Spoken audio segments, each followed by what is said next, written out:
അപ്പോൾ നമ്മുടെ നാട്ടിൽ അങ്ങനെ വലിയ ആഘോഷങ്ങളൊന്നും ഇല്ലാത്ത എന്നാൽ നോർത്ത് ഇന്ത്യയിൽ ഹിന്ദി നാടുകളിൽ വലിയ ആഘോഷമായിട്ടുള്ള ഹോളി ആഘോഷിക്കണമല്ലോ ഈ നാട്ടിൽ നിൽക്കുമ്പോൾ. അപ്പോൾ ഞങ്ങളും കുറച്ച് കളറുകളൊക്കെ മേടിക്കാൻ വേണ്ടിയിട്ട് ഇറങ്ങി. കൂടുതലും ഓർഗാനിക് കളർ മേടിക്കാനായിട്ട് ശ്രമിച്ചത്. കാരണം എന്ന് വെച്ച് കഴിഞ്ഞാൽ കുഞ്ഞുങ്ങളൊക്കെ ഉണ്ടായതുകൊണ്ട് അവരുടെ മുഖത്തൊക്കെ തേക്കുമ്പോൾ ഓർഗാനിക് കളർ ആയിരിക്കുമല്ലോ ബെസ്റ്റ്.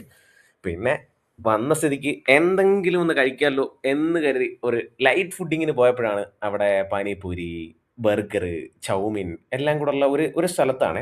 നമ്മുടെ നാട്ടിലെ നോർമൽ തട്ടുകട പോലെ ഇവിടെ ഇങ്ങനെ അടുത്തടുത്തായിട്ട് ഇങ്ങനെ നോർത്ത് ഇന്ത്യൻ ഡിഷസ് കിട്ടുന്ന കടകൾ ഇങ്ങനെ ഒരുപാട് കിട്ടും. അജ്മീർ, രാജസ്ഥാൻ, നസീറാബാദ് അവിടുത്തെ കാര്യമാണ് ഞാൻ പറയുന്നത്. ഞാനിപ്പോൾ അവിടെയാണ് പോസ്റ്റഡ്.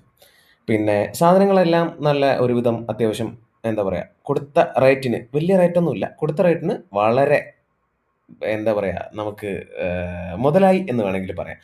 പിന്നെ ഇവിടെ ഗ്ലൗസ് ഇട്ടിട്ടില്ല, തലയിൽ എന്താ പറയുക മറ്റേ മൂടി ഇട്ടിട്ടില്ല, മുഖത്ത് മാസ്ക് ഇട്ടിട്ടില്ല എന്ന് കരുതി എന്താ പറയുക അത്യാവശ്യം നീറ്റ് ആൻഡ് ക്ലീൻ ആയിരുന്നു നമ്മൾ ഫുഡ് മേടിച്ച കടയൊക്കെ. വലിയ കുഴപ്പമൊന്നുമില്ല, നന്നായിട്ട് ഉള്ള ഫുഡാണ് നമുക്ക് കിട്ടിയതും. അതിനകത്ത് നമുക്ക് കുറ്റം പറയാനൊന്നുമില്ല.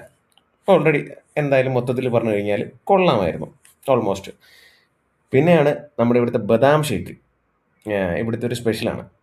പിന്നെ രാജസ്ഥാനിൽ നസീറാബാദിലൊക്കെ ഉണ്ടായിരുന്നവർക്ക് അറിയായിരിക്കും ബാലാജി.